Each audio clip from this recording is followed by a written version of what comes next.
अस्सलामुअलैकुम। आप देख रहे हैं न्यूज़ पंच और मैं हूं उबैदुल्लाह सिद्दीकी।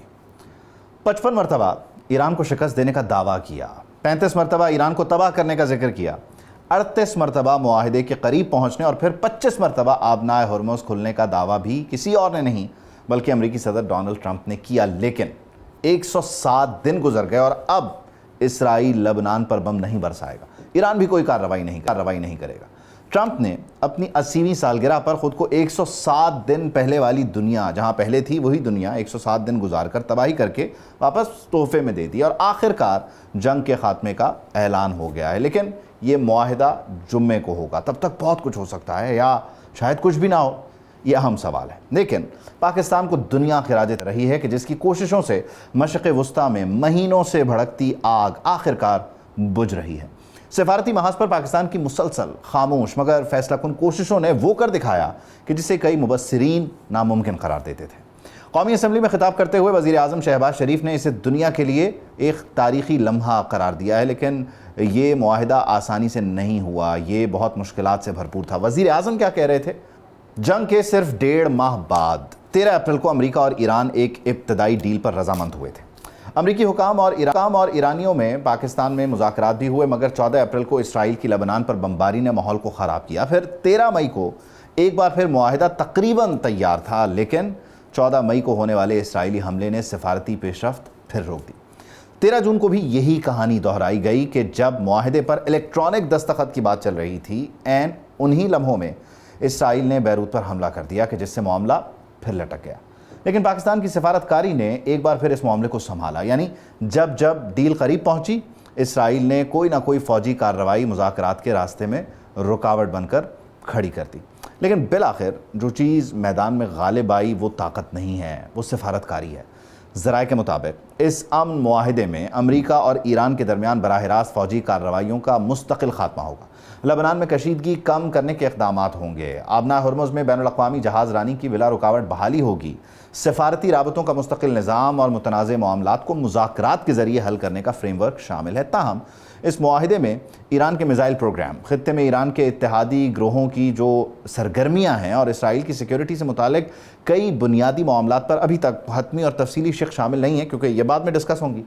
यही वजह है कि इसराइल के सख्त गिर हल्के इस मुआहिदे पर शदीद तहफ़्फ़ुज़ात का इज़हार कर रहे हैं और इसे ख़ित्ते के तमाम तनाज़ात का मुकम्मल हल मानने के लिए वो तैयार नहीं है। लेकिन मुआहिदे के ऐलान के बाद आलमी मंडियों ने कुछ और सूरत इख्तियार की, फौरी रद्द-ए-अमल दिया, गिरावट देखने में आ रही है।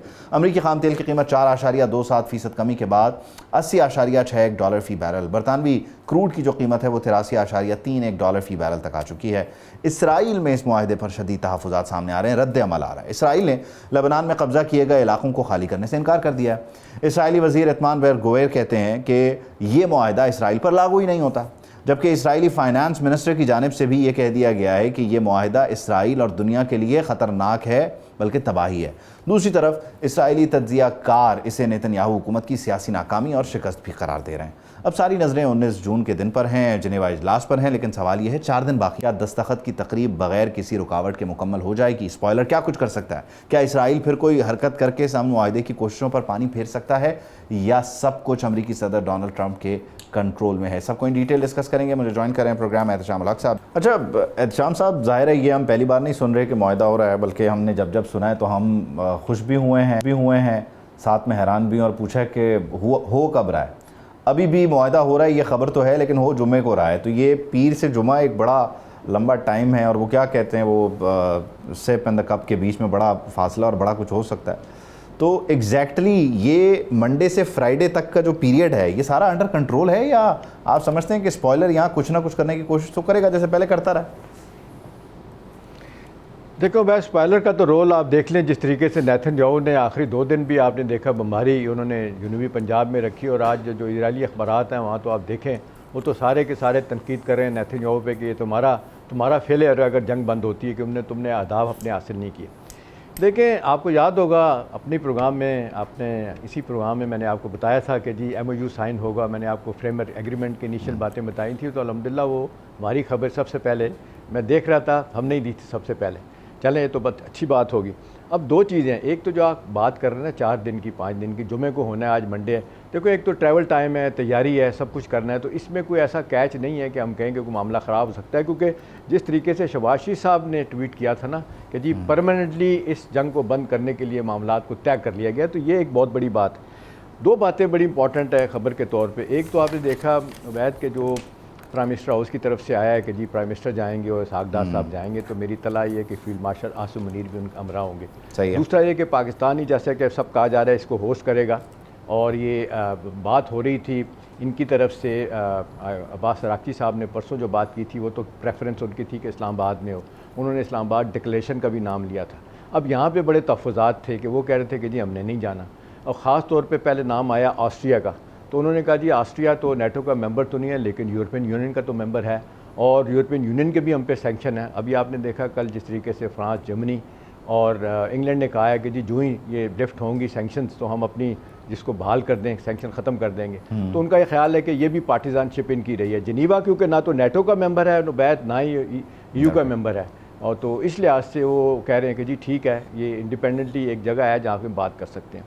और ज़्यादा इंपॉर्टेंट बात यह कि ये जैसे कैसे हुआ, देखें जिस दिन ट्वीट आया ना प्राइम मिनिस्टर का, उस वक्त आपने देखा सारी दुनिया के कान खड़े हुए कि भाई पहले प्रेसिडेंट ट्रंप तो 20 दफ़ा कह चुके हैं जी एग्रीमेंट हो रहा है, ना ये फर्स्ट जंग बंद होने जा रही है, और लेकिन ये जब हमारे प्राइम मिनिस्टर ने ये बातें की थी उसकी वजह मैंने खंगालने की कोशिश की, तो पता किया एक तो मुसलसल फील्ड मार्शल भी और नवाज अपने शहबाज शरीफ साहब राब्ते में थे अमेरिका के और ईरान के साथ।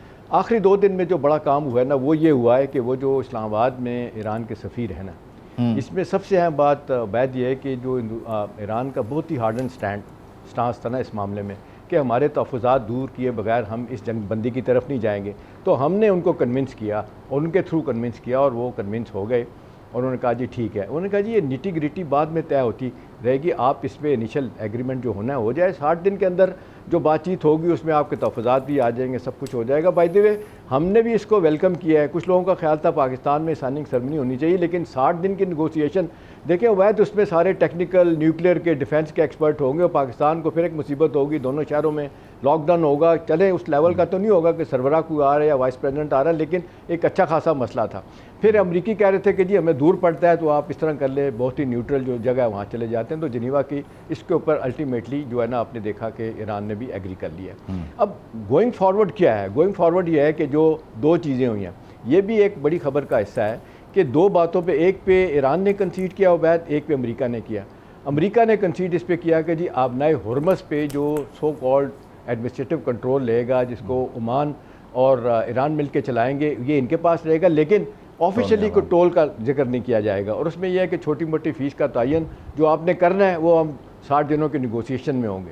और ईरान ने जो बड़ा किया है ना कंसीड, वो न्यूक्लियर प्रोग्राम के ऊपर उन्होंने ऑलमोस्ट कह दिया कि जी ठीक है, क्योंकि इन्होंने कहा कि बूट्स ऑन द ग्राउंड तक भी बात आएगी, यानी वो जो अमेरिकी सदर ने कहा है बूट्स ऑन द ग्राउंड तक आएगा, वो उसको निकालने के लिए, यहाँ से एक्सट्रैक्ट करने के लिए किस तरह से करेंगे? देखिए वो तो अब सवाल ही नहीं पैदा होता, बूट्स ऑन ग्राउंड वाली तो बात ही ख़त्म हो गई है। प्रेसिडेंट ट्रंप ने इस पर इतने अपने बयानात बदले हैं, कभी कभी वो ज़ाया हो गया हम निकालेंगे। देखें ये वही होगा जिस तरीके से 8 टन आपने देखा कि कैप्सियन सी के ज़रिए जब JCPO हुआ था तो ये पहुंचा था अपना क्या कहते हैं रशिया। ये इसी तरह से जो इनिशियल बातें हुई हैं, पहले पाकिस्तान का भी नाम आया, रशिया का भी नाम आया, अब ये कहा जा रहा है कि एग्री किया है रूस अपना ईरान ने कि इसको रशिया भेज दिया जाएगा, जिससे वैसे तो वो 10 कह रहे हैं प्रेसिडेंट ट्रंप के हमने तबाह बर्बाद कर दिया, लेकिन अल्टीमेटली उनको पता चल गया था कि जी जहाँ पे रखा गया सवाल ही नहीं पैदा होता, आपको लेके जा सकते हैं। अच्छा, इसमें वो $3 बिलियन वाली क्या कहानी है? वो UAE से जहाज़ आया, UAE से जहाज़ आके तेहरान से वापस होकर चला गया, UAE पर हमले नहीं हुए, कुवैत बहरीन पर हमले हुए, वो भी बड़ी एक इंटरेस्टिंग स्टोरी है, क्योंकि तेहरान में तो ये बातें हो रही हैं, ख़ुद अमेरिका में ये बातें हो रही हैं कि ये तकरीबन वही मुआहदा है जो ओबामा ने किया था, बल्कि उससे ज़्यादा पैसे दे रहे हैं हम तो।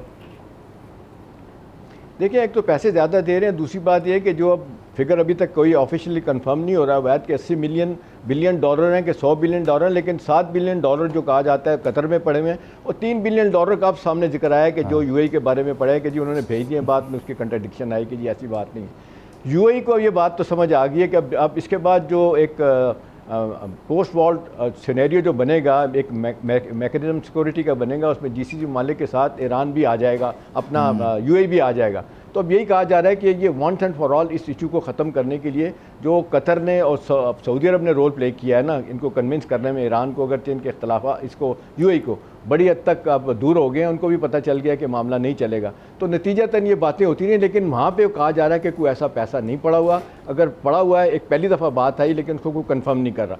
$7 बिलियन जो कह रहे हैं, बट पहले साउथ कोरिया में थे, आधे पैसे आधे कतर के पास थे, साउथ कोरिया ने कतर को दे दिए, वो दिए जा सकते हैं। और ये प्रेसिडेंट ट्रम्प जो कह रहे हैं कि ये प्राइमरी सैंक्शन जो ख़त्म होंगी, सेकेंडरी सैंक्शन ख़त्म होंगी, उसमें हम उसको दे देंगे। और उन्होंने जो बयान दिया था, आपको याद होगा कि जो आप हमारे पास जो उनके पैसे पड़े हुए हैं हम जीसीसी मालिक को देंगे, क्योंकि जो उनका नुकसान ईरान ने किया है तो वो उसको पूरा करें। अब इससे भी पीछे हट गया, वो ये बात नहीं हो रही। अब वो यही है कि जी सैंक्शन हटाई जाएँ और फौरी तौर पे जो उनका पैसा बनता है आपने पीस मील तरीके से देना है, आधे करके थोड़े थोड़े करके देने वो। और दूसरी जो बहुत बड़ी बात है जो वो है अवैध के हर हफ्ते $500 मिलियन का जो है कहते हैं कि तेल इनका जाता है जो रुका हुआ था ईरान का। अब इसको ईरान को बड़ा फ़ायदा होगा, इसके डिविडेंड आगे चल के सारी दुनिया को मिलेंगे, हमारे साथ भी मामला ठीक होंगे। असल बात यह है कि जो वंस एंड फॉर ऑल जो प्राइम मिनिस्टर का ट्वीट था ना, उसकी रोशनी में हुआ कि परमानेंट सीज फायर होगा, परमानेंट। उधर लबनान जो है ना, देखें ये सारी बातें बहुत अच्छी हैं अगर हम इसको सिर्फ अमेरिका ईरान के कॉन्टेक्स्ट में देखें, लेकिन जाहिर है जब हम इसराइल को इक्वेशन में डालते हैं और फिर लबनान पर होने वाले हमले, क्योंकि देखें उन्होंने दो टोक कह दिया, जिन इलाकों पर कब्जा किया वो नहीं छोड़ेंगे। उन्होंने कहा ये मुआहदा जो है वो ना सिर्फ हमारे लिए ख़तरनाक है बल्कि ख़त्ते के लिए ख़तरनाक है, दुनिया के लिए ख़तरनाक है। तो एग्जैक्टली इसराइल तो इसको मान ही नहीं रहा ना, उसके साथ एफ वर्ड का भी 2-3-4 बार इस्तेमाल हो गया है ट्रम्प का डायरेक्ट, लेकिन वो तो उसकी वही पोजीशन है और वहाँ एक मिसाइल चलेगा और क्या गारंटी है कि ईरान प्रोवोक नहीं होगा। देखिए मेरा ख्याल है ये बका का मसला पहले तो उबैद ईरान का था, अब ये अमेरिका की बका का मसला है। देखिए जो इस वक्त मिलिट्री डिफीट लोग कहते हैं, नेशनल ह्यूमिलिएशन हुई है, तेल की कीमत कहाँ चली गई, इन्फ्लेशन कहाँ चलेगी, और रोज़ाना बयान देते हैं क्योंकि इतना मामला ख़राब हो गया, प्रेसिडेंट ट्रम्प जिन जंग बंद होगी, अपना हरमज़ को लेगी, तेल की कीमतें नीचे आ जाएंगी। ये सवाल आपका बड़ा अहम है कि जो पूछा जा रहा है कि जी ये जो बेलगाम घोड़ा है जिसके बारे में कहा जा रहा है कि इजराइल जिसको बड़ी तकलीफ़ है, जंग बंदी क्यों हो रही है और ये कि मैं हमले बंद करूँगा नहीं करूँगा, इस पे कहा जा रहा है कि अब यूरोपियन यूनियन ने भी बड़ा स्टैंड लिया है और अमरीकी जो दोनों बाई पार्टीजन अप्रोच ये है कि यार ये हमारे लिए मामला ख़राब हो गया। और आपने देखा कि पहली मरतबा मेरा ख्याल है 75 सालों में इजराइल जो इस वक्त हम देख रहे हैं जितनी ज़्यादा अमेरिका में उसकी मुखालफत हो रही है, बावजूद इतनी लॉबी के इतना पैसा देते हैं क्योंकि इस जंग से इतना दुनिया को नुकसान हुआ, कहते हैं कि इजराइल को लगाम लगानी पड़ेगी। और प्रेसिडेंट ट्रम्प भी ये कह रहे हैं और मेरी सलाह यही है कि हमारे फील्ड मार्शल ने, तौर पे माजरत के साथ आपकी बात काट रहा हूँ, अब से पहले तक वो इसराइल की मुखालफत की नौबत इसलिए भी नहीं आई ना एहतशाम साहब के प्रैक्टिकली अमेरिका किसी लड़ाई में कूदा नहीं, वो पीठ थपथपाता रहा, इसराइल अपना काम करता रहा। पहली बार जब ऐसा हुआ है तो लोगों को एहसास हुआ कि भाई इधर तो खाया पिया कुछ नहीं, गिलास थोड़ा 12 आने वाला हिसाब है, मिलता तो हमें कुछ भी नहीं है, उल्टा में मार ही पड़ रही है। एग्जैक्टली ये हुआ, इसलिए कहा जाता है ना कि वॉर ऑफ चॉइस थी, दूसरी तरफ वॉर ऑफ एट्रिशन की बात हो रही थी। वो कहते हैं कि हमारी जंग थी नहीं, इसराइल की जंग में गए, हमें इसका नुकसान हुआ। मेरा ख्याल है ये रूड अवेकनिंग हुई है अमेरिका में वैद पहली मरतबा कि हमने जो इतना एक बहुत बड़ा कवर डिफेंस का दिया था, $4 से $5 बिलियन डिफेंस सारा कोलैप्स कर गया। अच्छा टुवर्ड्स द एंड आखिरी 1-1.5 मिनट में अगर हम इसको समेटें, ओबामा का भी रद्द-ए-अमल आया, उन्होंने कहा जी हम तो जाहिर है इसमें कुछ मुख्तलिफ हुआ ही नहीं बल्कि ये तो करना ही ईरान के ऊपर अटैक करने की गलती था। तो ओबामा का मुआहदा जिसको ट्रम्प तनकीद का निशाना बना था, ट्रम्प का मुआहदा मुख्तलिफ क्या है, नया क्या, व्हाट्स न्यू इन इट? देखिए एक बड़ी चीज़ जो उसने की है ना, मेरा ख्याल है जो इसको बहुत कैश कराएगा अपना प्रेसिडेंट ट्रम्प, वो है कि वो ये कहेंगे कि जी देखें आपने तो जो JCPOA होता ओबामा वाला, उसमें तो आपने पैसे भी दिए और सारा अपना सब उठा के भी चले गए, 8 टन का जो यूरेनियम था। इसमें वो कह रहे हैं कि वहाँ उन्होंने तो छूट दी थी कि जी टाइम दिया था 15 से 20 साल का कि दोबारा से आप ये कर सकते हैं, और साथ उनका ये था कि आप 3.67% यूरेनियम एनरिच कर सकते हैं। इसमें ये ख़त्म हो गई है बात। अच्छा। ओबामा अपना प्रेसिडेंट ट्रम्प ये जाके लोगों को बताएंगे जी देखें अब तो सिरे से कोई ऐसी बात नहीं है, हमने तो उनका जो NPT साइन होने के बावजूद न्यूक्लियर पर्पसेस के लिए जो एनर्जी पैदा करनी थी हमने उसको भी रोक दिया, और ये प्रैक्टिकली इस अपना डील का हिस्सा बन गया है। तो मेरा ख्याल है बहुत ज़बरदस्त तरीके से मज़ेदार बात यह है कि जब ओबामा ने इस डील को अनाउंस किया था ना, तो वो मैंने जाके आर्काइव में उसको खंगाला ढूंढा तो उनके भी एग्जैक्ट अल्फाज यही थे कि Iran will never have a nuclear weapon. तो बातें सारों की एक जैसी हैं, बल्कि कहा जा रहा है कि दोनों का इब्तदाई पैराग्राफ भी कमोबेश एक जैसा ही होगा, जो उनका मुआहदा था और इनका मुआहदा था। लेकिन खैर जाहिर है कुछ ना कुछ बताना होता है, कोई ना कोई चीज़ देखने की हद तक है ना। वह देखने की हद है कि 3.67% तो इजाजत दी थी ना JCOPM। लेकिन ये आपको भी पता है श्याम साहब, इसमें इतनी चीजें जो है वो 1-on-1 कमरों में बैठ के और लिखत पढ़त में तय नहीं हुई, जितनी बैकडोर हुई और एक दूसरे को गारंटीज और एश्योरेंसेस दी गई है ज़बानी कलामी।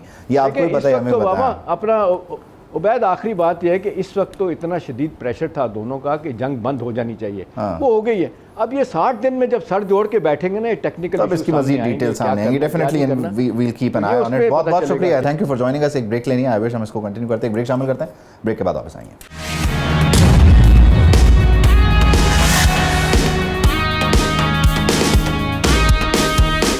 Welcome back. माली साल 2026-27 के लिए वफाकी हुकूमत ने 18 खरब 777 अरब हजम का बजट पेश किया है, जिसमें टैक्स हदफ तकरीबन 17 खरब रुपए मुकर्रर किया गया है। हुकूमत एक तरफ 360 अरब रुपए की टैक्स रियायतें दे रही है, तो दूसरी तरफ 306 अरब रुपए के नए टैक्स भी लगा रही है। लेकिन इस टैक्स की वसूली होगी कहाँ से, ये एक बहुत बड़ा सवाल है। सबसे ज़्यादा तवज्जो तनख्वाहदार तबके पर है कि जिसे 52 अरब रुपए का रिलीफ दिया गया, जो कि खुश आइंद इक़दाम है। बैरून मुल्क सफ़र के लिए बिजनेस क्लास टिकट पर आयद फेडरल एक्साइज ड्यूटी ख़त्म कर दी गई है, इसको भी एक बहुत बड़ी अचीवमेंट कहा जा रहा है। फ़लाई शोबे में बेनज़ीर इनकम सपोर्ट प्रोग्राम का बजट जो है वो 716 अरब रुपए से बढ़ाकर 838 अरब रुपए कर दिया गया, यानी तकरीबन यहाँ 17% का इजाफा हुआ है। हुकूमत का दावा है कि इस प्रोग्राम से ज़ाहिर है कमज़ोर तबकात को मज़ीद सहारा मिलेगा, मज़ीद रिलीफ मिलेगा। तरक्याती मनसूबों पर अगर नज़र डाली जाए तो तालीम के लिए 117 अरब 75 करोड़ रुपए मुख्तस किए गए हैं। K4 के लिए भी इस बजट में बहुत कुछ है, और वहीं साथ ही साथ सखर हैदराबाद जो मोटरवे का पैच है उसको लेकर भी बात हो रही है। यूट्यूब और दीगर डिजिटल जो कमाई है उस पर भी टैक्सेशन हो चुकी है, उसके लिए भी 5% का नंबर सामने आ रहा है। हम डिस्कस करेंगे। मुशीर वज़ारत ख़ज़ाना खुर्रम शहजाद साहब ने हमें ज्वाइन किया है। खुर्रम शहजाद साहब, थैंक यू, बहुत शुक्रिया, thank you for joining us. यकीनी तौर पर एक अच्छा बजट है, और अभी भी हम इसे मतलब एक न्यूट्रल पर्सपेक्टिव से समझें कि अभी हम स्टेबिलिटी वाले ही मामलात में फंसे हुए हैं, या यहाँ से ऑनवर्ड्स इस बजट को देखते हुए, ये पहला कदम समझते हुए हम टूवर्ड्स ग्रोथ भी जा रहे हैं, या सस्टेनेबिलिटी वाला ही मसला है? जी अस्सलाम वालेकुम, बहुत शुक्रिया मुझे प्रोग्राम में लेने के लिए। देखें, पहले तो बात ये कि ये बजट अगर आप एनालाइज करें तो ये बजट एक शिफ्ट है पिछले सारे बजट्स के मुकाबले में। शिफ्ट से मुराद ये कि एक ये बहुत बड़ी तब्दीली है कि पहले जो है जितने बजट्स आए हैं, पिछला वाला बजट अगर आप छोड़ दें, पिछले वाले बजट से डायरेक्शन ऑफ ट्रैवल, सिमत जो है वो शुरुआत हुई, तब्दीली जो है सिमत में जो होती है उसकी शुरुआत हुई थी। और इस बजट में उस शुरुआत का एक बहुत ज़्यादा जो है वो सिग्निफिकेंट हिस्सा जो है वो नज़र आया है। और जितने आप बजट्स देख लें, मेरे ख्याल में 20-25 साल के बजट्स देख लें, तो ज़्यादातर एटलीस्ट लेटली ज़्यादातर जो बजट्स आते रहे उसमें जो टैक्स का जो ब्रैकेट है, टैक्स का जो ओवरऑल जो आप कह लें पाए है, यानी कि जो नंबर ऑफ टैक्स पेयर्स हैं उसमें इजाफा बहुत कम हुआ है। बल्कि जो एग्जिस्टिंग टैक्स पेयर्स रहे हैं, जो भी आपका आज जो है वो टैक्स आपको पे कर रहा है, उसी पर टैक्सेस का इजाफा जो है वो पिछले कई बजट्स में हुआ है। और ऐसा बहुत कम हुआ है कि बजट्स में जो है वो नए टैक्स पेयर्स आए और उसके साथ साथ जो है टैक्स की कंप्लायंस और इन्फोर्समेंट ज़्यादा हो, बजाय इसके कि नए बोझ डाले जाएं। तो ये एक बहुत बड़ी चेंज है इस बजट में, जिसमें 3-4 चीज़ों का ख्याल रखा गया है। एक तो ये कि एक आम आदमी को 2-3 तरीक़ों से जो है वो बेहतरी मिले। उसमें जो है चाहे वो एक हमारा गरीब पाकिस्तानी हो, जिसकी सबसे ज़्यादा जो है वो सपोर्ट की ज़रूरत है भी और रही है, उसके अंदर जो बेनज़ीर इनकम सपोर्ट प्रोग्राम है उसमें 17% का इजाफा जो है वो किया गया है। उसके साथ साथ जो है आप देखें, एक आम आदमी के लिए, एक तनख्वाहदार आदमी के लिए, इंसान के लिए, यहाँ पे हमारे पाकिस्तानी के लिए, उसके लिए टैक्सेस में जो है खातिर खा कमी की गई है। लास्ट ईयर से कमी जो है वो शुरू हुई थी और इस साल जो है मजीद उसको बढ़ाया गया है। ख़ास कर जो मिडिल के जो स्लैब्स हैं, यानी कि पहले ये था कि तकरीबन 6 लाख पे टैक्स जो है नहीं था, और उसके बाद तकरीबन 12 लाख और 6 लाख के बीच में अगर कोई जो है इंडिविजुअल लाख रुपए लेट से अगर महीना कोई कमाता है तो 500 रुपये टैक्स था उस पर। अब जो है उससे ऊपर के जो स्लैब्स हैं कि अगर 1.5 लाख, 2.25 लाख, 3 लाख, 4 लाख, 5 लाख, 8 लाख, 10 लाख तक महीना जो कमाते हैं, इन सबको जो है ऐसा फ़ायदा जो है वो दिया गया है। और इसमें जो है सबसे ज़्यादा आप देखें तो जो बीच में आते हैं उनको अच्छा खासा फ़ायदा मिला है। और जो बिल्कुल हाई एंड पे हैं, सबसे ज्यादा जो तनख्वाहदार हैं तबका, उस पर 10% एक्स्ट्रा टैक्स था, सरचार्ज जिसे कहते थे, उसे भी बिल्कुल हटा दिया गया है। फिर एग्रीकल्चर इकोनॉमी, किसान के लिए इसमें काफी फायदा है। जो बाहर से जो मशीनरी आती है या बाहर से जो इनपुट्स आती हैं, जो एग्रीकल्चर के लिए बड़ी इंपॉर्टेंट होती हैं, उसमें से टैक्सेस को कमी की गई है या हटा दिए गए हैं। उसके साथ साथ टैक्स के अंदर जो है एक्सपोर्टर्स के लिए, सनअतकारों के लिए एक बहुत बड़ा हिस्सा रखा गया है। उसके अंदर आपने देखा होगा कि जो यहाँ से जो भी अब चाहे वो आईटी हो, चाहे वो टेक्सटाइल हो, कोई भी एक्सपोर्ट करेगा यहाँ से बाहर, अपना माल बना के यहाँ बाहर बेचेगा बाहर की दुनिया में, तो उसके ऊपर जो सुपर टैक्स था वो बिल्कुल खत्म कर दिया गया है, तकरीबन कोई अच्छा, ये 10% था वो। डेफिनेटली आपने और बहुत अच्छे से एक्सप्लेन किया और ये सारे पॉइंटर्स हैं कि हमने किस तरह से शिफ्ट किया, कहाँ कहाँ रिलीफ है। लेकिन इसी बीच जो हमारा रेवेन्यू का हदफ है वो हमने बढ़ाया भी है ना, यानी पिछले साल की निस्बत अगर हम करें तो मतलब तकरीबन कोई 17% का हमने उसमें इजाफा कर दिया, 16-17% का। तो अब एक सवाल हो रहा है बड़ा बेसिक सा कि ये इतने सारे रिलीफ में इसका कुशन और मार्जिन कहाँ से निकल रहा है, वो 17% हम कहाँ से ले रहे हैं? बड़ा अच्छा सवाल है जी आपका। देखें, एक तो आपको पता है जो भी टैक्स लगाया जाता है या टैक्स का तखमीना लगाया जाता है, उसके दो तीन तरीके होते हैं वो कैसे टैक्स पूरा होता है। इसमें अच्छी बात यह बजट में कि नए टैक्सेस नहीं है, और जो एग्जिस्टिंग टैक्स है उसमें चेंजेस हैं। दो तरह से जो है वो टैक्सेस को देखा गया है। एक तो टैक्स रिलीफ दिया गया, यानी कि टैक्स में रियायत दी गई है, वो तकरीबन 360 अरब रुपए के करीब है। और दूसरा होता है कि टैक्स रैशनलाइजेशन, यानी कि जो कहीं पे डिसबैलेंसिंग थी या कहीं पे ऐसा था कि एक जगह टैक्स लगा हुआ है, उसके दूसरे एंड पे ही वो टैक्स ठीक नहीं है, तो उन सबको जो है कंसिस्टेंट किया गया। यानी कि ऐसा भी था कि जी किसी पे टैक्स था तो दूसरी पार्टी पे उसी के तनाजुर में टैक्स जो है वो नहीं था, तो उसको रैशनलाइज किया गया है। तो टैक्स को कम किया गया है और टैक्स को आहिस्ता आहिस्ता सब पे जो है वो कंसिस्टेंट किया गया है। तो ये इसमें दो चीजें हो गई। तो इसका तो इम्पैक्ट है तकरीबन वो भी 300-350 अरब रुपए का है। तो आप ये समझते हैं कि टोटल जो इम्पैक्ट होगा टैक्स का, रियायत देने के साथ साथ और टैक्सों को ठीक करना आपस में, उन सबको मिला के 600-650 अरब रुपए का इम्पैक्ट पड़ता है। अब आपका सवाल ये है कि जी टैक्सेस इकट्ठा कहाँ से करेंगे? बिल्कुल सही सवाल है। देखिए, उसमें होता है ये कि एक आपकी ग्रोथ होती है कि जी नेचुरल ग्रोथ होती है कि जी आपका जो मईशत में नमू है या ग्रोथ है वो कितनी है, वो एक्सपेक्ट की जा रही है 4%। और साथ में महंगाई की शरह भी होती है। महंगाई की शरह जो है वो एक्सपेक्ट की जा रही है कि 8-8.25% के करीब होगी। तो देखिए, महंगाई की शरह और एक नेचुरल ग्रोथ होती है, रियल ग्रोथ होती है, इन दोनों को मैं मिला लूं तो टोटल जो ग्रोथ बनती है वो तकरीबन कोई लेट से 13-13.5% बनती है। यानी कि 8-8.25% इन्फ्लेशन और 4% ग्रोथ। तो 13% अगर मैं कहता हूँ कि अगर ग्रोथ होती है 12-12.5% होती है, और टैक्सेस में जो ग्रोथ एक्सपेक्ट की जा रही है नए टारगेट के हिसाब से वो 17% है। तो इसमें 5% बाकी रह गया, 12% - 17। ये 5% के अंदर आपने देखा होगा एक ब्रॉडनिंग करने की कोशिश की गई है, और बहुत बड़ा सेक्टर है वो, रिटेल सेक्टर है वो। रिटेल के ऊपर 1% टैक्स लगाया गया है मिनिमम पूरे साल की सेल्स पे, और छोटे ताजरों पे है वो, क्योंकि ताजिर बरादरी टैक्स नेट में उस तरह से नहीं थी, तो उनके लिए एक आसान स्कीम मुतारिफ कराएगी और बजट से कुछ दिन पहले मुतारिफ कराएगी, और उसका इतलाक जो है वो 1 जुलाई से हो जाएगा इसी साल की। तो इसके अंदर से 50 अरब की रुपए की जो है एक्सपेक्टेशन है कि यहाँ से तकरीबन 50 अरब, कम से कम 50 अरब जो है वो जमा हो जाएंगे, और ज्यादा से ज्यादा तो बहुत पोटेंशियल है 200-300-400 अरब। अच्छा, इसमें और यहीं पे इसको ठीक है, मैं कंप्लीट कर दूं, मैं कंप्लीट कर दूं इसको।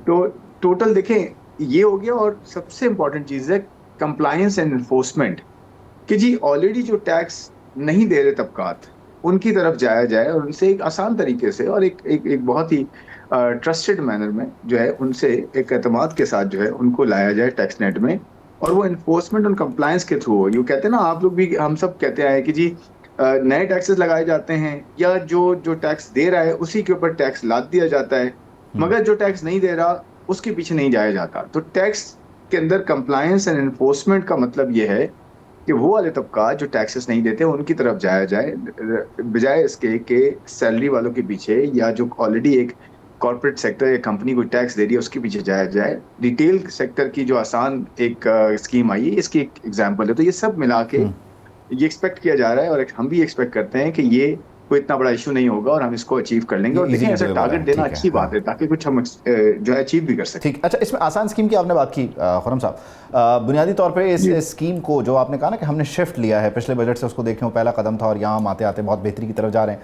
ये आसान स्कीम बुनियादी तौर पर उन लोगों के साथ जुल्म नहीं है कि जिन्होंने पहले पीएस पर एग्री किया, जिन्होंने ऑडिट की टर्म्स पर एग्री किया, अब ये वाला जो 20 करोड़ का कारोबार कर रहा है वो बुनियादी तौर पर ऑडिट से उसका इस्तिस्ना है, पीओएस से जो है आप उसको जो है वो वहाँ पर इन्फोर्स नहीं कर रहे। फिर साथ ही साथ ताजर ये बात भी कर रहा है कि बुनियादी तौर पर वो जो 25,000 रुपये लगाएं वो 25,000 रुपये वाली शर्त नहीं होनी चाहिए, ये आप हमारा इस्तेहसाल कर रहे हैं। ये लॉन्गर रन में स्कीम चलेगी, इसको आप ब्रॉडर टैक्स नेट को ब्रॉड करने में ये काम करेगी, या एक शॉर्ट टर्म आपका एक एजेंडा है जो आपको 1-2 साल में आपको ये जो शॉर्टफॉल्स होंगे उनको कैटर करके दे रही होगी?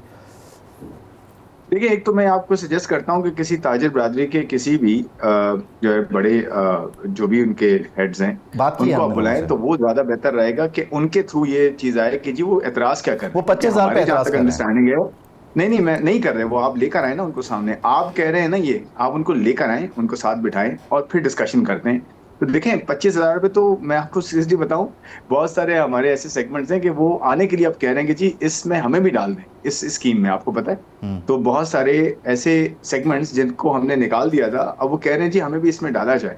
तो ऐसा हमारे पास कुछ नहीं है, क्योंकि हमने किसके साथ डिजाइन किया आपको पता है? ये ताजिरों के साथ ही डेफिनेटली, ताजिर बिरादरी के जो करता धरता है उनके साथ मिलके 2 महीने तक इस पूरी स्कीम को डिजाइन किया है। तो ताजिर बिरादरी फुली ऑन बोर्ड है, और आपने ये देखा होगा कि ताजिर बिरादरी इसको ज्यादा प्रमोट कर रही है बजाय इसके कि गवर्नमेंट करे या कोई और करे। ये ताजिर बिरादरी खुद प्रमोट कर रही है, आप जाके जरा देखें कि किस तरह से वो प्रमोट कर रहे हैं। तो इसमें कोई, अच्छा दूसरा मैं आपको जवाब देता हूँ। तो दूसरा जवाब ये आपका कि जी पीओएस जिसने लगा लिया, यानी कि पॉइंट ऑफ सेल, वो मशीन लगा ली जिसने, और इंटीग्रेट कर दिया टैक्स अथॉरिटी के साथ, तो उसके लिए जाती है। देखिए मैं आपको एक क्लैरिटी देता हूँ, इसमें ना टीयर 1, टीयर 2, टीयर 3 तीन जो है वो मुख्तलिफ इसमें जो है वो दर्जात हैं रिटेलर्स के।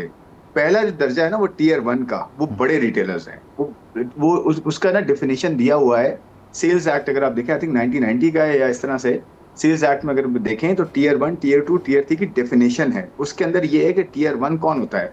जिसके पास 1000 स्क्वायर फीट या उससे ज्यादा की बड़ी जो है ना उसकी शॉप हो, दुकान हो या आउटलेट हो, उसका एक किसी सुपरमार्केट में या किसी भी जो है मॉल के अंदर बड़ी पूरी चेन हो, या वैसे पूरी चेन हो, या वो बल्क में इंपोर्ट करता हो और बल्क में बेचता हो, और वो महीने का लाख रुपए से ज्यादा जो है ना तकरीबन वो बिजली का बिल उसका हो। इस तरह से बहुत सारी डेफिनेशन है टीयर 1 की। उसके लिए पॉस जो है वो लाजिम है, क्योंकि उसका इम्पैक्ट बहुत बड़ा है, उसकी सेल्स बहुत बड़ी है। तो टीयर 2, टीयर 3 की सेल्स इतनी बड़ी नहीं है। एक हमने डेफिनेटली डिफाइन किया है कि 20 करोड़ तक चली जाए, बट ज्यादातर मैं आपको बताऊं मेजॉरिटी जो है ना वो 70-80%, इससे भी ज्यादा नीचे की जो है वो ताजिर आते हैं, जिसमें मे भी आपका जो है वो करोड़ रुपए की सेल होगी साल की, 2 करोड़ की सेल होगी, या मैक्सिमम 5 करोड़ की सेल होगी। ये 20 करोड़ वाले रिलेटिवली कम है, रिलेटिवली मैं कह रहा हूँ। तो इसमें आपको ये देखने की जरूरत है कि जो रिटेलर टीयर 2 और टीयर 3 है ना, वो छोटे रिटेलर्स के लिए पॉज की अभी शर्त नहीं है। ऑडिट का अभी जो है ना उन पर ज्यादा भार नहीं है, लेकिन डेफिनेटली ऑडिट तो होना है। लेकिन उनका ये कहना है कि जी हमें अननेसेसरी तंग ना किया है, जिसके लिए हमने आसान गोशवारा बना दिया, जिसके लिए हमने कहा जी पॉस आप ना लगाएं, कॉस्ट बढ़ जाती है, फिलहाल आप जो है वो आसान गोशवारा जमा कराएं। तो डॉक्यूमेंट तो हो रहे हैं, वो होंगे और अपना टैक्स भी देंगे।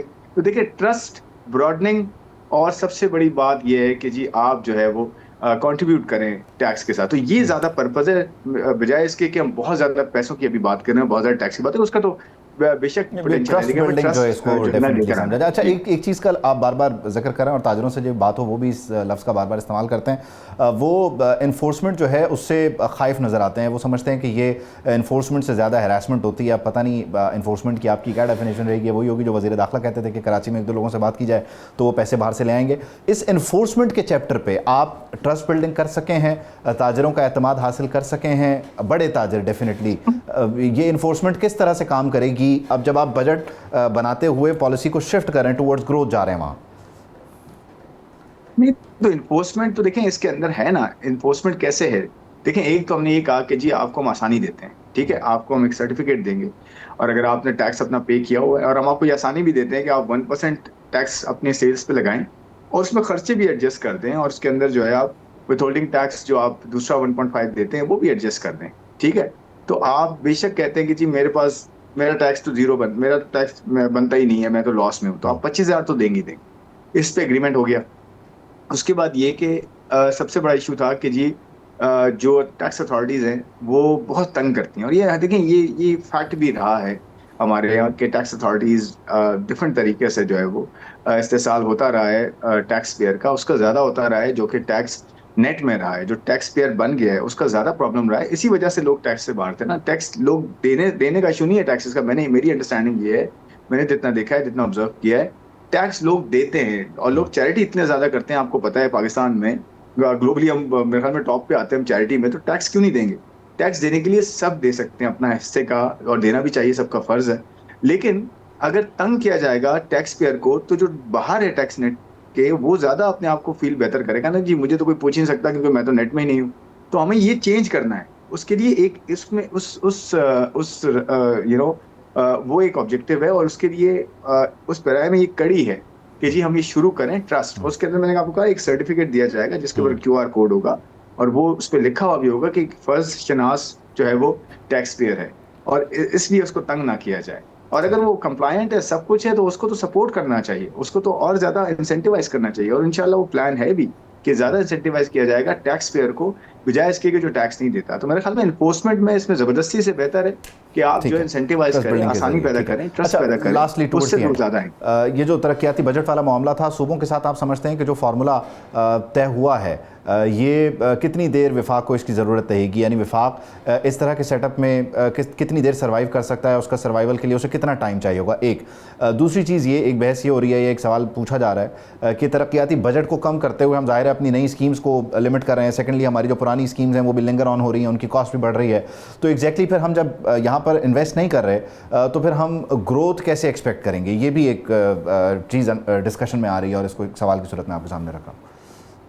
अच्छा जी, पहले सवाल का जवाब ये है कि वो सूबों के साथ बहुत अच्छी अंडरस्टैंडिंग है, और ये प्लान ये है कि ये कंटिन्यू करेगी चीज़। लेकिन इवेंचुअली हमने NFC पे बात करके NFC का फॉर्मूला सस्टेनेबल बेसिस पे बेहतर करना, और अच्छी बात ये है कि सारे सूबे कोऑपरेट कर रहे हैं, सारे सूबे एक स्ट्रॉन्ग फेडरलिज्म जिसे कहते हैं, फेडरेशन जिसे कहते हैं, उसकी तरफ आए हैं। ये बहुत बड़ी डेवलपमेंट है कि सूबों ने NFC पे बात शुरू की, और इन द मीन वाइल ये भी कर दिया कि फेडरल को सपोर्ट किया, फंड्स जो है वो प्रोवाइड करके, क्योंकि आपको पता है फौज सबकी है, कर्जे सबके हैं, और जो है ग्रोथ सबकी है, तो सबने मिल के चलना है। तो एक पहले सवाल का जवाब तो ये हो गया। सेकेंडली, आपने ये कहा कि जी PSDP जो है, यानी कि पब्लिक सेक्टर डेवलपमेंट प्रोग्राम, देखिए सिर्फ वो ग्रोथ के लिए नहीं होता, ऑब्वियसली उसका एक इम्पैक्ट होता है ग्रोथ पे, बट देखें इसके अलावा एक्सपोर्ट्स के ऊपर कितने मुराद दी गई हैं। एक्सपोर्ट्स का टैक्स, टोटल टैक्स, उसके ऊपर मैं वो भी डाल दूं, एक्सपोर्ट डेवलपमेंट सरचार्ज जो 25 बेसिस पॉइंट पहले जो है प्राइम मिनिस्टर ने जो है वो खत्म कर दिया था कुछ महीने पहले। तो टोटल जो टैक्स का बर्डन था ना एक्सपोर्ट के ऊपर, थोड़ा सा मुझे वक्त दीजिएगा, वो था 2.25% ऑफ देयर टर्नओवर। उनके सेल्स का, उनके एक्सपोर्ट्स का जो टर्नओवर होता है उसके ऊपर 2.25% था, अब वो 1.25 हो गया है, और वो मिनिमम पे भी आ गया है। पहले एडवांस टैक्स था, तो उनकी लिक्विडिटी फंस जाती थी, पैसे फंस जाते थे, पैसे पहले निकल जाते थे, बाद में रिकवरी होती थी, तो उनके पास उनको फिर बोरोइंग के लिए जाना पड़ता था। तो ये बड़ा जबरदस्त हो गया। उनकी बड़ी अच्छी ये सजेशन भी थी, और हमने उस पर अमल किया। तो वो खुद भी आप देखिए उनकी सबकी किस तरह से फीडबैक्स आए, कितने अच्छे फीडबैक्स आए एक्सपोर्टर्स के। ना सिर्फ एक्सपोर्टर्स के लिए किया, बल्कि उसके अंदर जो टेक्नोलॉजी एक्सपोर्ट है, ये तो सारे एक्सपोर्टर्स के लिए ना, टेक्नोलॉजी एक्सपोर्ट वालों के लिए टैक्स फुल एंड फाइनल है 0.25%, 25 पैसा। ये टैक्स है उनके पास टोटल पूरे साल का, इतना सा, और फुल टैक्स, फाइनल टैक्स है। और क्योंकि 20% ग्रोथ हो रही है आपकी IT एक्सपोर्ट्स में, 20-22%, तो वो आपके लिए बड़ी जबरदस्त हो गई। तीसरी एक बड़ी डेवलपमेंट ये हुई कि जो सुपर टैक्स था 10% एक्सपोर्ट्स के ऊपर, वो पूरा का पूरा खत्म हो गया सारे एक्सपोर्टर पे। आज अगर आप एक्सपोर्ट करेंगे तो आपके ऊपर सुपर टैक्स होगा ही नहीं। चौथी चीज ये थी कि जो कैपिटल अवेलेबिलिटी है, यानी कि जो कर्जे जाके लिए जाते हैं एक्सपोर्टर्स के लिए, 4.5% पे कर्जा इस वक्त अवेलेबल किया गया है गवर्नमेंट ऑफ पाकिस्तान की तरफ से, जबकि मार्केट रेट आपको पता है 12% है। तो कितना बड़ा गैप है, कितनी बड़ी जो है इंकरेजमेंट है। तो एक्सपोर्ट से सनतें भी चलेंगी आपकी, आपके एक्सपोर्ट से ग्रोथ भी सस्टेनेबल होगी, आपके एक्सपोर्ट से आपके पास फॉरेन करेंसी भी आएगी, और एक्सपोर्ट से ही ग्रोथ जो है आपकी बढ़ेगी। तो एक्सपोर्ट लेड ग्रोथ जो कहा जाता है ना, वो इस ट्रू सेंस में है। PSDP एक जगह है, वो खर्चा एक जगह है, लेकिन ये बड़ा मुझे लगता है इम्पैक्ट हो, इसी से सरमायाकारी भी आएगी आपकी। यहाँ पे पाकिस्तान में इस वक्त आपको पता है पाकिस्तान सेंटर बन चुका है अल्हम्दुलिल्लाह। आज बहुत बड़ी खबर भी आपको पता है कि पाकिस्तान ने मुआहदा करवा दिया है और जुमे को ये साइन होने जा रहा है। तो देखे ना, एक तरफ आप मुआहदा करवा रहे हैं पीस टॉक का, दूसरी तरफ आप ग्रोथ का बजट लेकर आए और एक बैलेंस आपने क्रिएट किया है कि अपने टैक्सेस खर्चों को भी एक जगह रखें और साथ में एक रिलीफ भी दें, आम आदमी के लिए भी हो, सनतकार के लिए भी हो, किसान के लिए भी आपने हो। मुआहदे का जिक्र कर और दिया। आई वांटेड टू कंक्लूड, लेकिन एक सवाल यहाँ पर मैं इसके साथ जोड़ते हुए करता चलूँ। ज़ाहिर है हमने सेंटर स्टेज पे जगह ली है, दुनिया हमारी तरफ देख रही है, हम इसको अपने लिए कन्वर्ट कर सकेंगे मॉनिटोरियल गेन्स में। दूसरा, अगर हम करने की कोशिश करेंगे, डेफिनेटली हमारी कोशिश रहेगी, हम चाहेंगे कि हम माशी हब भी बने, तो क्या यहाँ पर जो ईज़ ऑफ डूइंग बिजनेस है और कॉस्ट ऑफ प्रोडक्शन है उसको हम कंपेटिटिव मार्केट के हिसाब से तैयार कर सकेंगे? क्योंकि हमारे ताजरों का एक गिला ये भी है कि जो चीज़ भारत सस्ती तैयार कर रहा है, बांग्लादेश और श्रीलंका सस्ती तैयार कर रहा है, वो हम उस तरह से सस्ती तैयार नहीं कर पा रहे बिजली की वजह से, दीगर मामला की वजह से। तो कॉस्ट, प्रोडक्शन कॉस्ट और ईज़ ऑफ डूइंग बिजनेस के पॉइंट ऑफ व्यू से आप समझते हैं कि ये बजट कंट्रीब्यूट कर रहा होगा? बिल्कुल, तो मैंने अपनी इतनी सारी चीजें बताई, वो क्या है, मैंने कहा तो है टैक्स में कमी हो गई, कैपिटल जो मिल रहा है आपको, जो बिजली पैसे की कीमतों का उनका डेफिनेटली गिला रहता है, ऑल्दो कि वो सोलर से आप उसको कर रहे हैं। जी मैं जवाब दे रहा हूँ। देखें, वही तो किया है कम इस बजट में। क्या किया है इस बजट में? एक्सपोर्टर्स के लिए, इन्वेस्टर्स के लिए, सनतों के लिए टैक्सेस को कम किया गया ना। जो 15 करोड़ से 50 करोड़ के बीच में सुपर टैक्स था, वो पूरा पूरा खत्म हो गया है, आम बिजनेसेस के लिए भी, लोकल बिजनेसेस के लिए भी। और आपके उसके अलावा सैलरी क्लास पे टैक्स कम हो गया है। इसके अलावा एक्सपोर्टर्स में मैंने बताया कि टैक्सेस के जो शरह थी वो आधी कर दी ऑलमोस्ट, और फिर आपका सुपर टैक्स खत्म कर दिया है। फिर फाइनेंसिंग सस्ती मिल रही है, एनर्जी उनको जो है कंपेटिटिव बेसिस पे मिल रही है, 11 सेंट पे मिल रही है, रीजन में 9 सेंट पे। तो पाकिस्तान भी यही कह रहा है कि आप पिछले साल के मुकाबले में 50% ज्यादा एनर्जी यूज करें तो आपको भी 9 सेंट पे मिल रही है। तो देखें, एनर्जी को कम करना, टैक्सेस को कम करना और फाइनेंसिंग जो आपको मिलती है वो कम करना, तो यही तो होती है बिजनेस को सपोर्ट करने के लिए, ईज ऑफ डूइंग बिजनेस के लिए, कॉस्ट ऑफ डूइंग बिजनेस कम करने के लिए। तो ये तो की जा रही है ना जी। तो चलिए देखते हैं ये किस तरह कन्वर्ट होती है नेक्स्ट इकोनॉमिक सर्वे में जब इसके नंबर्स आएंगे। आई होप एंड विश कि ये इसी तरह परफॉर्म करे, क्योंकि एक्सपोर्ट पर हमारी मईशत जब खड़ी होगी तो डेफिनेटली हम सर्वाइव भी करेंगे, ना सिर्फ सर्वाइव करेंगे, हम थ्राइव करेंगे। बहुत शुक्रिया खुर्रम शहजाद साहब, थैंक यू फॉर शुक्रिया। प्रोग्राम में एक ब्रेक शामिल करते हैं, ब्रेक के बाद वापस आएंगे।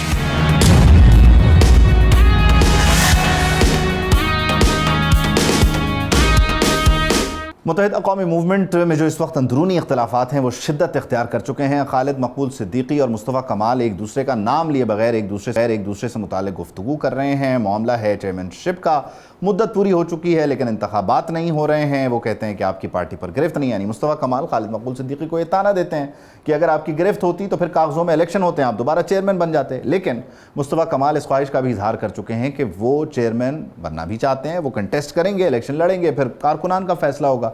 इस सब के बीच एक दूसरे का नाम लिए बगैर एक दूसरे को समझाया भी जा रहा है, पैगामात भी दिए जा रहे हैं, बताया भी जा रहा है, लेकिन आपस में बात नहीं की जा रही। और वो मामलात जो क्लोज डोर मीटिंग्स में होने चाहिए, जहां पर बैठकर आपस में एक दूसरे को सुनकर मामलात को लेकर चलना चाहिए, वो नहीं हो रहा है। कामरान टिस्सोरी एक रेड लाइन है मुत्तहिदा कौमी मूवमेंट पाकिस्तान की, फारूक सत्तार ने कहा है, मुस्तफ़ा कमाल इसे मानते नहीं हैं। तो एग्जैक्टली इस वक्त कितने धड़े हैं, क्या मामलात हैं, कौन किधर शामिल है, और क्या वो जो इत्तेहाद था PSP और MKM का वो बाकी है या उसमें दरार तो पहले से थी, अब बाकायदा तौर पर उसके इख्तिताम का वक्त हुआ चाहता है। सबको डिस्कस कर मुत्तहिदा कौमी मूवमेंट पाकिस्तान से हम उनके सीनियर रहनुमा अरशद वोरा साहब ज्वाइन करें। अरशद वोरा साहब, बहुत शुक्रिया आपके वक्त का। यकीनी तौर पर मामलात हमेशा मुत्तहिदा कौमी मूवमेंट के अंदर जो हैं वो बड़े इंटैक्ट रहे हैं, बड़े क्लोज डोर जो है मामला डिस्कस होते हैं, लेकिन इस वक्त ऐसा हो नहीं रहा। मामलात कितने उलझे हुए हैं और किस हद तक उलझे हुए हैं, और कहीं इस उलझाव में आपका जो बुनियादी मुकदमा है कराची का वो कहीं पीछे तो नहीं रह गया है? क्योंकि आप लोग एक्सटेंशन में भी उलझे हुए हैं, आप लोग जो है वो अपनी चेयरमैनशिप के मामलात में भी उलझे हुए हैं,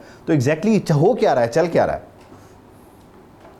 देखिए, एक्चुअली तो ये पार्टी का इंटरनल मैटर है और डेफिनेटली जो है ये पब्लिक नहीं होना चाहिए था, क्योंकि मुत्तहिदा कौमी मूवमेंट जो है वो उसमें डिसिप्लिन ही सबसे इम्पोर्टेंट चीज़ थी। और अनफॉर्चुनेटली इस वक्त सीनियर लीडरशिप जो है, जो मामलात उनको कमरे में बैठकर हल करने चाहिए थे वो कमरे में बैठकर हल नहीं कर रहे। जहाँ तक आपने बात कहा कि इससे कराची के गौस को तो नुकसान नहीं पहुँच रहा, तो ऐसा नहीं है। कराची के गौस पर जो है सारे इकट्ठे हैं, ख़ास तौर पर जो कराची का आर्टिकल 140A के हवाले से जो हमने बातचीत की हुई है, और उस पर जो है अभी प्राइम मिनिस्टर के साथ जो मीटिंग हुई, प्री बजट मीटिंग, उसमें भी जो है सबसे अहम हमारी जो डेलीगेशन था खालिद मकबूल की सरबराही में, उसमें मुस्तफ़ा कमाल भी थे, फारूक सत्तार भी थे, तो उसमें जो है सबसे इम्पोर्टेंट जो इशू डिस्कस हुआ वो कराची पैकेज के हवाले से भी डिस्कस हुआ। आप आर्टिकल 140A को कॉन्स्टिट्यूशनल अमेंडमेंट में डिफाइन करने की भी बात हुई। और इसी तरीके से तीसरा कि हमारे पास जो है आईनी ओहदा एमक्यूएम के पास इस वक्त कोई नहीं है, तो एमक्यूएम के पास आईनी ओहदा जो है गवर्नर की सूरत में होना चाहिए, एमक्यूएम का गवर्नर होना चाहिए। तो ये बेसिक पॉइंट्स ऐसे हैं जिसकी वजह से जो है सारे इकट्ठे थे। तो वो गवर्नर कामरान टिसोरी ही होंगे और ये रेड लाइन करार दे दिए गए, ये पार्टी इजलास में तय नहीं हुआ? क्योंकि मुस्तफ़ा कमाल साहब इस नुक्ते पे आपके साथ वन पेज पे तो नज़र नहीं आते हैं, मतलब उनका मौक़िफ़ कुछ और है कि भाई ये रेड लाइन कैसे होगा? देखिए, जहाँ तक मुस्तफ़ा कमाल की ये बात है वो बिल्कुल ठीक है। उसकी वजह ये है कि उन्होंने ये कहा ना कि अगर खालिद मकबूल बैठ के बात करें तो फिर हम इस पॉलिसी पे लेकर जाएं। तो मुझे नहीं पता कि खालिद मकबूल ने उनसे बात की है या नहीं की है। जाहिर है जब वो कह रहे हैं नहीं की है तो नहीं की होगी, लेकिन उसूलन जो है इस वक्त जो है चीज़ें डिस्कस करनी चाहिए। कामरान टिसोरी का इशू ये है कि कामरान टिसोरी की जो परफॉर्मेंस थी वो सबके सामने है। मैं समझता हूँ कि हिस्टोरिकली पूरे पाकिस्तान में किसी भी सूबे के गवर्नर ने आज तक इस तरीके से काम नहीं किया जिस तरीके से कामरान टिसोरी ने किया। तो मुत्तहिदा कौमी मूवमेंट का सिर्फ ये सवाल है कि अगर आपने उनको हटाया है तो there has to be a reason. जो रीजन है वो आप बता दें कि भाई हमने किस लिए हटाया, कि वो काम बहुत ज्यादा कर रहे थे या कहीं कोई गलतियां कर रहे थे या काम ज्यादा करने पे हटाया, कि कहीं ऐसा ना हो कि जो ये है तो मुत्तहिदा का विफाक से गिला है ना, लेकिन मुत्तहिदा का आपस में गिला ये है कि ये रेड लाइन कैसे हो गए? देखिए, मैंने आपको यही बताया ना कि इस पे डिस्कशन होना चाहिए था। इस पे डिस्कशन पार्टी में बैठकर हर एक की तरफ से ये स्ट्रांगली बयान आना चाहिए था, लेकिन जब आपस में एक दूसरे को कॉन्फिडेंस में नहीं लेंगे तो फिर ये डिफरेंसेस पैदा होंगे। आखिरी बार हाउसफुल मीटिंग कब हुई होगी जिसमें तमाम डिप्टी कन्वीनर्स चेयरमैन के साथ बैठे हों? भी 2 माह पहले भी हुई है, मेरे ख्याल से 2 माह पहले हुई है, कंबाइंड प्रेस कॉन्फ्रेंसेस हुई हैं। ठीक है, और आप समझते हैं कि अभी उस 2 माह से अब तक के दरमियान की मुलाकातें हो जानी चाहिए थी, बातचीत हो जानी चाहिए थी? क्योंकि मुस्तफ़ा कमाल साहब प्रेस कॉन्फ्रेंस कर रहे हैं, या इसको यूँ समझा जाए कि वो जो इल्हाक था पीएसपी और मुत्तहिदा कौमी मूवमेंट का वो अपनी उम्र पूरी कर चुका है, या जो वादे हुए थे आपस में या किसी और गारंटर की सूरत में उन पर अमल नहीं हो रहा, इसलिए मुस्तफ़ा कमाल साहब अब ज़रा पुश कर रहे हैं क्योंकि तकरीबन 2.5 साल होने को आ गए, ज़्यादा ही अरसा हो गया?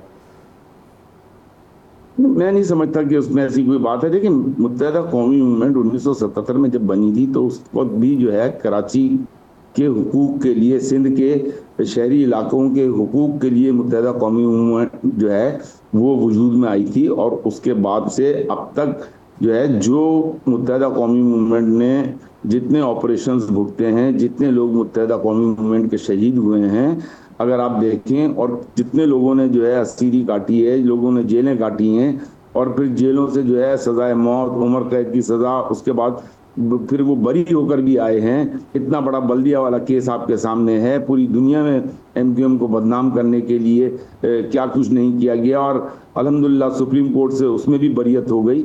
तो कहने का मकसद ये, एमक्यूएम ने तो बहुत कुछ भुगता है और कराची की आवाम की एक्सपेक्टेशन जो है वो एमक्यूएम के अलावा और कोई नहीं है कराची और हैदराबाद की। बल्कि मैं तो ये समझता हूँ कि ये इश्यूज हमारे इंटरनल अगर अल्लाह करे ख़त्म हो जाएं और ये टेबल पर ना आपस में बैठकर डिस्कस करें, तो फिर कराची और हैदराबाद को नहीं, पूरे सिंध को, सिंध के देही इलाकों को भी हमारी ज़रूरत है, क्योंकि पीपल्स पार्टी अपने ही लोगों को परफॉर्मेंस नहीं दिखा। सॉरी टू इंटरप्ट, खालिद मकबूल सिद्दीकी साहब चेयरमैन हैं, आपने बल्दियात का इलेक्शन नहीं लड़ा, कराची आपका, लेकिन कराची में मेयर आपका नहीं है। साथ ही साथ 140A पे आपके साथ वादे हुए, लेकिन वो 140A 27वीं तरमीम में भी नहीं आ सकी। तो खालिद मकबूल सिद्दीकी साहब ने एज चेयरमैन एमक्यूएम के लिए क्या हासिल किया, आप अगर बताना चाहें, क्या अचीव कर सके वो एज चेयरमैन एमक्यूएम के लिए? देखिए, बात यह है कि आर्टिकल 140A की जहाँ तक बात हो रही है, मेरे ख्याल से जिस तरीके से जिस फोरम पे यूनिफाई हो गया पूरी पार्टी ने ये केस लड़ा है, और फिर आखिर में 27वीं तरमीम जब हुई थी तो उस वक्त प्राइम मिनिस्टर साहब ने अपनी एंडिंग स्पीच सिर्फ इसी सब्जेक्ट पे की थी, और वो आर्टिकल 140A का उन्होंने प्रॉमिस किया था कि ये अगली तरमीम में हम इसको लेकर आएंगे। तो इसमें तो कोई दो राय नहीं है कि जहाँ पे हुकूक का मामला होता है वहाँ पर सारी पार्टी एक हो जाती है। और दूसरे, फिर आपने अभी जो बात, आपका दूसरा सवाल क्या था? सॉरी, मेयर आपका नहीं है कराची में, मतलब कराची आपका है लेकिन कराची में मेयर आपका नहीं है, तो आप लोग मतलब हर महाज से पीछे हटते चले गए। 140A अपनी नहीं करवा सके, बल्दियात में इलेक्शन लड़ते हुए आप इलेक्शन का बॉयकॉट किया, मेयर अपना नहीं ला सके, तो एमक्यूएम इस वक्त एग्जैक्टली है कहाँ? जब बल्दियात में इलेक्शन ही नहीं लड़ेंगे तो मेयर अपना लेकर कैसे आएंगे? हाँ। और बल्दियात का इलेक्शन ये सही पॉलिसी थी? आप मुझे मेरे जवाब पूरा कर लेने। देखें, जब बल्दियात में इलेक्शन नहीं लड़ा था, उसकी जो मेन वजह थी, मेन इशू था, वो ये था कि डिलिमिटेशन सही नहीं हुई थी। और आपको आपकी शायद याद होगा कि बल्दियाती इंतखाबात के फौरी बाद जो है कराची को 53 यूनियन काउंसिल जो है वो दोबारा मिली। तो ये भी एमक्यूएम की डिमांड थी, एमक्यूएम ने इस वजह से बायकॉट किया था, और यही एमक्यूएम की अचीवमेंट है कि आज कराची में 53 यूनियन काउंसिल्स एक्स्ट्रा ऐड हुई हैं, जो कि गुजरांवाला और फैसलाबाद जैसे शहर की यूनियन काउंसिल शायद इतनी होंगी। तो एमक्यूएम की अचीवमेंट जरूर हैं। ये इंटरनल इश्यूज के ऊपर एमक्यूएम की अचीवमेंट्स को आप जो है पीछे नहीं रख सकते।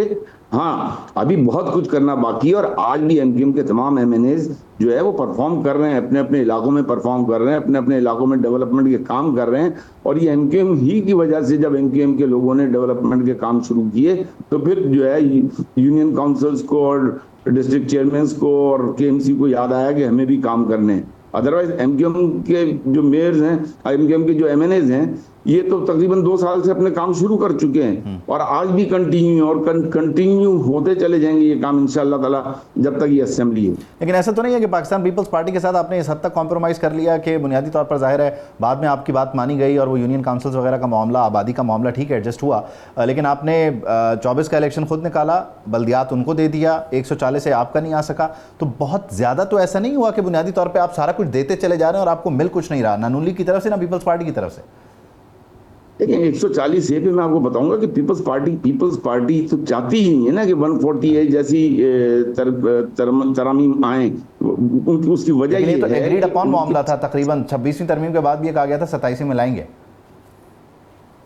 तो मैं आपको अर्ज कर रहा हूँ ना कि वहां पर बिलावल साहब ने खड़े होकर जो स्पीच की, उन्होंने कहा कि मैं इससे एग्री करता हूँ, लेकिन कुछ इश्यूज हैं, तो उस इश्यूज पे बैठकर बात तो कर लेते। हमने कई दफा पैगाम भेजे हैं कि आप उस पर बात कर लें, ताकि जो इश्यूज हैं उसको फिर रिजॉल्व किया जा सके, और ये 28वीं तरमीम जो है इसमें आर्टिकल 140 आए। तो एमक्यूएम जो है इस पर बिल्कुल पीछे नहीं हटी, ना पीछे हटेगी। अगर आज पार्टी इलेक्शन की तरफ जाती है तो आप समझते हैं कि मुस्तफ़ा कमाल साहब इतना पेनिट्रेट कर चुके हैं कि वो ज़ाहिर है चेयरमैनशिप के लिए वो कहते भी हैं कि हम कंटेस्ट करेंगे, ज़ाहिर है हम क्यों नहीं करेंगे, ये पुरानी वाली एमक्यूएम तो नहीं है, तो वो इलेक्शन करना जो है ना वो कबल वक्त है। जब इलेक्शन होगा, जिसको कारकुनान चाहेंगे, चाहे मुस्तफ़ा कमाल लड़े, चाहे खालिद मकबूल सिद्दीकी लड़े, चाहे फारूक सत्तार लड़े, चाहे कोई भी लड़े, तो ये तो डिपेंड करता है सारा कि कारकुनान जो है वो परफॉर्मेंस पर वोट देंगे, और कारकुनान जो है जिसको वोट देंगे वही चेयरमैन होगा। ठीक है। अच्छा, बुनियादी तौर पे ये इलेक्शन होने कब है? कुछ इस पर भी बात शुरू हो गई है या अभी एक्सटेंशन भी चलेंगे? सॉरी, इलेक्शन के मुताल्लिक कोई गौर ख्वाश शुरू कर दिया पार्टी ने या अभी एक्सटेंशन वाला ही मामला चलता रहेगा?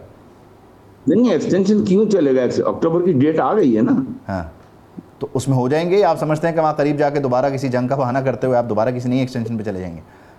आपकी एक्सटेंशन, चेयरमैन साहब की एक्सटेंशन? नहीं, आप किस बात की एक्सटेंशन? जब इलेक्शन होने हैं 2026 अक्टूबर में इलेक्शन होने हैं, तो वो इलेक्शन होंगे इंशाअल्लाह ताला। ठीक है। और 2 ही उम्मीदवार होंगे, खालिद मकबूल सिद्दीकी और मुस्तफ़ा कमाल, आप समझते हैं बाकी लोग भी उम्मीदवार हो सकते हैं? ये कैसे कहा जा सकता है कि कौन उम्मीदवार होगा कौन नहीं होगा?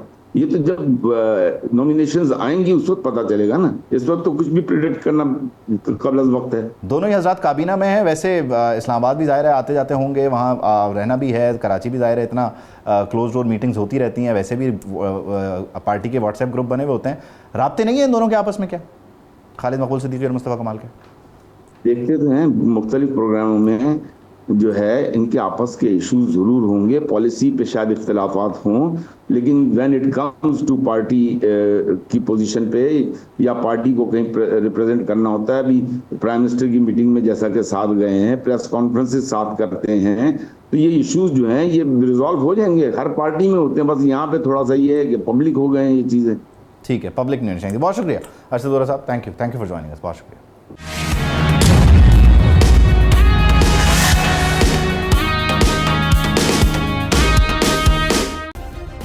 सब्सक्राइब करें और बेल दबाएं ताकि कोई खबर रह न जाए।